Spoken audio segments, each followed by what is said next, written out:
I'd like to thank Pastor Dan for inviting me here to speak to you guys today. And for those of you who don't know me, I see some familiar face in the audience. My name is Joey Mercier, and I'm here to discuss uh, ways to reduce CO2 emissions. A little background information about it right now is it's over 95% of CO2 emissions from the past 50 years is caused by human activity, which is quite a bit. And we all know that the Earth is warming, and a lot of it's to do with CO2 emissions. And that causes sea ice to melt. And a lot of animals, like the polar bears, need the sea ice to survive. And without the sea ice, they might go extinct. And also, with the sea ice melting, it causes the sea levels to rise. So therefore, like New Orleans, to say, or parts of Florida, for example, could be underwater in a couple of years, and those people are going to have to move somewhere else in the United States. Also, a little bit background, also some more background is over 14% of CO2 emissions is emitted from meats and dairy. So, and also deforestation is a big cause of it. And you might not think that, but when a tree falls down, all the carbon emissions that it's been storing inside of it are released, and now nothing's reducing those, and now we're gonna have less trees to reduce CO2 emissions, and also and then people are gonna move in to where they are, and that's gonna cause more CO2 emissions to be released.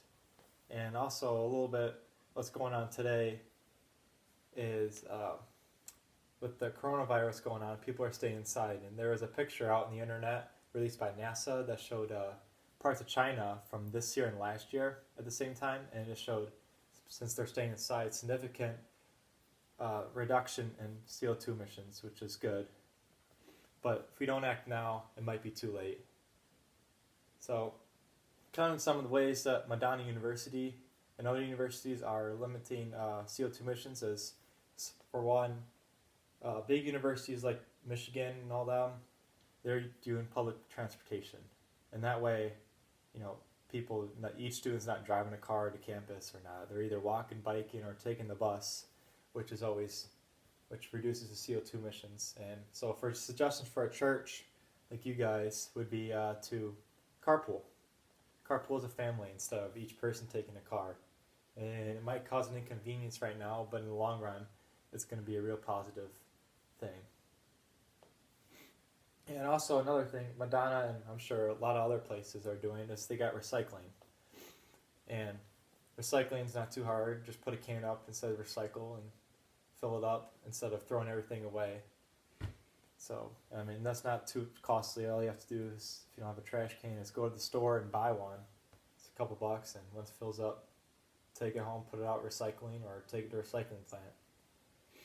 And then, even though Madonna has another thing, is they use solar panels. And since fossil fuels is a big cause of CO2 emissions, and usually that's from coal plants and nuclear plants, from burning a lot of carbon monoxide into the atmosphere, so getting rid of those. And I know some of the energy companies are slowly getting rid of those and going to renewable energy. But if you act now with the solar panels, it's just sun energy. I mean, they're very expensive, but in the long run, it's an investment that you can make money on. And so I suggest that, because Madonna's around 50 to 70% is powered by electric. So if you were to go do that, it's a smart way to go. And also, at Madonna, they have the Franciscan Center, which is a LEED certified building, which stands for Leadership in Energy and Environmental Design.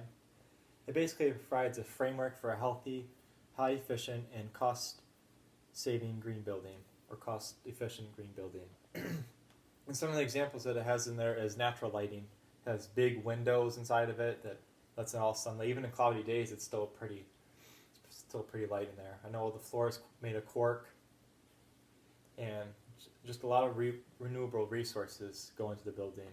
So I suggest for a church, if you were to expand, to move to a new building or make a new room, is to do that, to go that direction. And also, another thing is turn off your lights. When you're done with them, turn them off. There's no reason to leave them on all the time. just because you want light or whatever. You can turn them off, and that's another solution. And also reusable bags.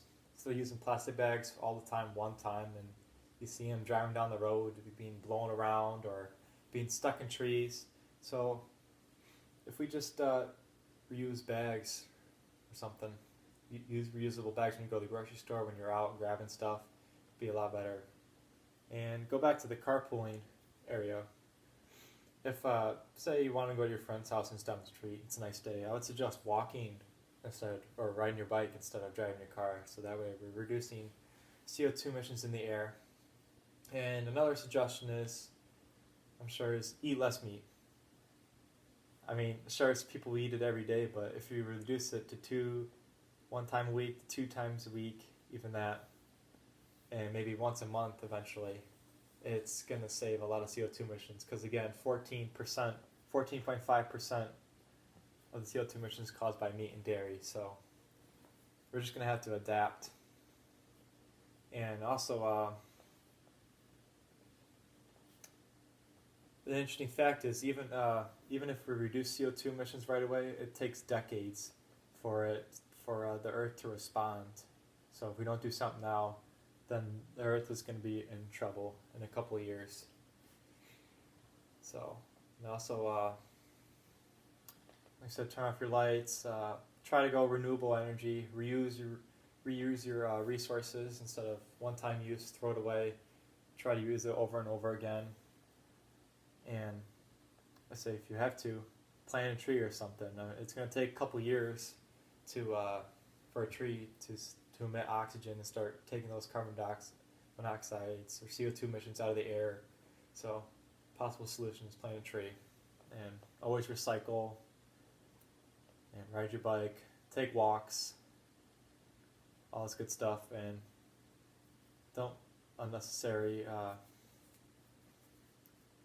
And so we're just going to have to adapt, because if we don't act now, it might be too late.